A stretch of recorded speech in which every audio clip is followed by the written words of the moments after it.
আসসালামু আলাইকুম রহমতুল্লাহি ওবরাকাতু। প্রিয় দর্শক শ্রোতা, আবারও সমসাময়িক বিষয় নিয়ে আপনাদের সামনে হাজির হয়েছি। আজকে একটু গুরুত্বপূর্ণ বিষয় নিয়ে আপনাদের সামনে কথা বলতে চাই। এর আগে বলি, অনেক ভাই কমেন্টস করেছেন, আপনি কি সবসময় গাড়িতেই থাকেন কিনা? আসলে গাড়িতে বসেই মানে ভিডিও করাটা সহজ। অন গাড়ি থেকে নামার পরে কাজে ব্যস্ত হয়ে যাওয়া লাগে, আর মানুষের ভিতরে ভিডিও করাটা কঠিন হয়ে যায়। এই কারণে এই টাইমটাই আমি সুইটেবল মনে করি, যার কারণে আপনারা ভালো দৃষ্টিতে দেখবেন আশা করছি।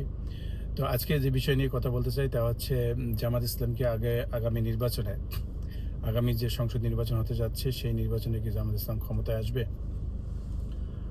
তো এ নিয়ে বাংলাদেশের মিডিয়া পাড়ায় নানান রকমের জল্পনা কল্পনা নিউজ হচ্ছে, হইতে থাকবে। এটাই স্বাভাবিক। কারণ ডাকসু এবং জাকসু নির্বাচনের পর থেকে এখনকার যে সমাজের যে অবস্থান, বাংলাদেশের রাজনৈতিক যে পরিস্থিতি, তাতে বোঝা যায় জামাত ইসলামী ক্ষমতার কাছাকাছি অবস্থান করছে। বাংলাদেশ সহ সারা বিশ্বে যে সকল রাজনৈতিক দল ক্ষমতায় আসে, বিশেষ করে নির্বাচনের মাধ্যমে ডেমোক্রেটিক কান্ট্রি যেগুলো আছে, এর মধ্যে অন্যতম দুইটি কারণ হলো, প্রধানত হলো যে সেই রাজনৈতিক দলের একটা অর্থনৈতিক সাপোর্ট, অর্থাৎ যে দেশের সরকার, মানে যে দেশের রাজনৈতিক দল সরকার গঠন করবে, সেই দেশের সেই দেশের যারা ব্যবসায়ী আছে তারা ওই রাজনৈতিক দলের পক্ষে অবস্থান নেবে। এটা একটা প্রথমত কারণ হিসেবে উল্লেখ করা যায়। বাংলাদেশের দেখেন ডাকসু এবং জাকসু নির্বাচনের পরে হঠাৎ করে ব্যবসায়ীদের একটি বড় প্রতিনিধি দল, যারা জামাত ইসলামের সাপোর্টার না, যারা জামাতকে পছন্দও করতো না আগে, তারা জামাতের আমিরের সাথে সৌজন্য সাক্ষাৎ করেছে।